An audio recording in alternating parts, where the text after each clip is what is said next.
Attorneys see the big picture, handling all business and legal matters involved in shaping your career. An attorney makes sure that your best interests are protected when signing an agreement and that you understand exactly what you're signing.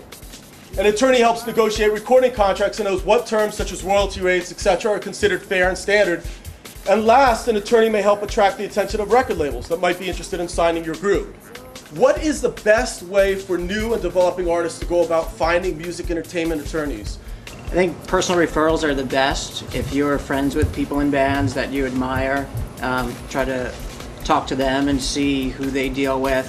I think it's important to get out and network as much as you can with managers, and start to familiarize yourself with people in the business. The more you know, the better off you're going to be.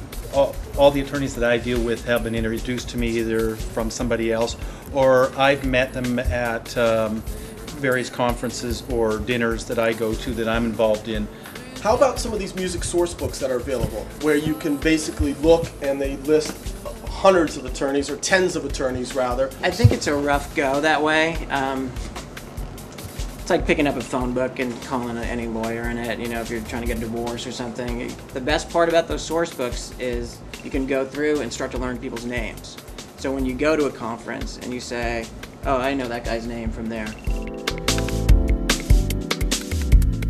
By strict definition, the role of a manager is to advise and counsel their artists in all aspects of the music business.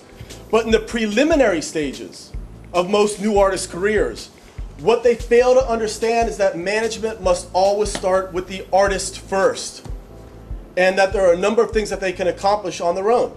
What self-management goals must artists first strive to accomplish before ever considering looking for a personal manager? Build a fan base, build a market region so that you have something for the manager to work with, and have great songs. Set your goals, make even if it's a short plan, just some guide that you can turn to. Just go out there and present your songs to people and get ready to get beat up, because it's going to happen. Don't let it stop you, but it's going to happen, and it's going to happen more than once. It's just part of the game. It's like any business.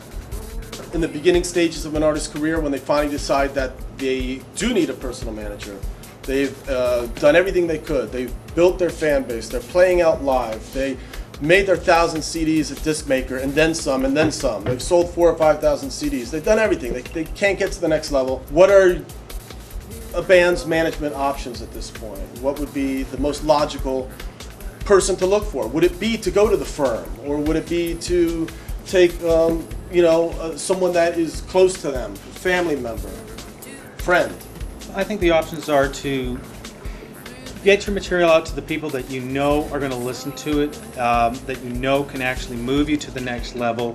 At that point, if you've managed to sell 5,000 units, you're going to understand quite a lot about this business, because that's more than a lot of the acts that are on major labels can actually sell. At that point, you're going to want somebody who has that extra connection that they're going to be able to open more doors for you. You'll know whether it's the firm or whether it's an independent manager, and it's going to be through relationships, because people are going to already start looking around at you at that point.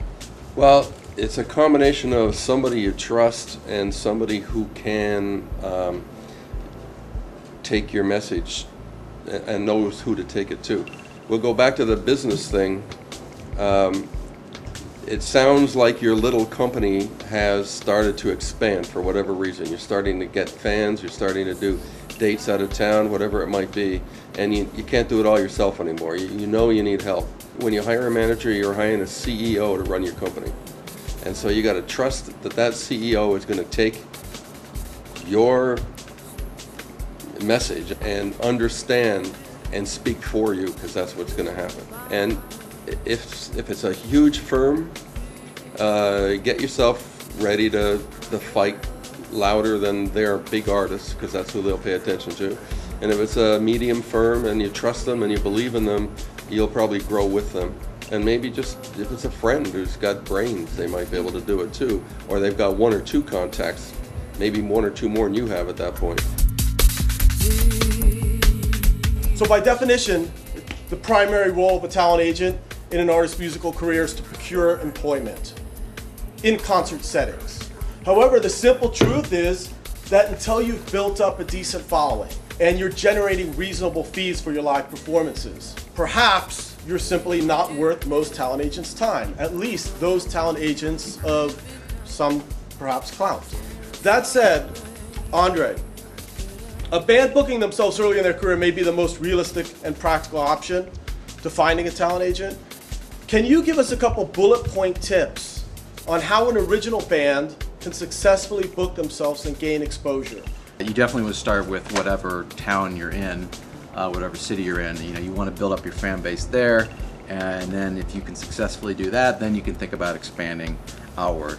You know, I mean, certainly if you get an opportunity to play out of town, you know, once in a while prior to building up your hometown fan base, fine, but you know, the main focus should be on your hometown. And as far as the number of shows, the key is not to obviously saturate one market. I would say, you know, once or twice a month, certainly not more than twice a month, and that's only if, you know, if the draw warrants it. As far as promoting the shows that you do play, you just have to be creative. I mean, there's things that work and things that don't work. For example, flyering, you know, it doesn't do a whole lot. The exception would be if it's really targeted flyering, then I think this is a good idea. You go to some concert, you know, at some venue, some relatively big venue of a band that plays similar music, or at least would have a similar type fan to your fan base. You know, you hang out after the show and you pass out some flyers there, or even better if you can include a little demo CD with it. You know, that's an example of targeted flyering and marketing, which is you know, potentially worthwhile. Another cheap way to do it is just to network and try to meet as many people as you can, other musicians, other bands. You know, it's funny, the musicians that always complain about nobody coming to their shows are usually the ones that don't go out and see other bands. So, you know, you go out and see other bands and you might find, you know, those people will start coming to see you. And as far as seeking alternative bookings, I mean, that's an important point. I mean, don't feel like you're limited to just the clubs. You know, fairs, festivals, corporate gigs, colleges is a big thing. You know, schools. There's all kinds of choices out there. If I might be supportive and to chime in, we had cellar parties. We actually got people to come by, you know, getting a couple of our friends with vans. We picked people up. We brought them out to the house. They paid an admission to come in. We performed. They bought T-shirts. It was more private and felt more exclusive because it was a house party, and they felt like they felt more special. And we drew more people that way. I mean, there was hundreds of people. It was insane. And fortunately, we were able to do it in a place where neighbors wouldn't complain because it was somewhat isolated. But then we took that audience and we expounded on that, and then that started moving into the clubs. And that was the way we actually built a huge following.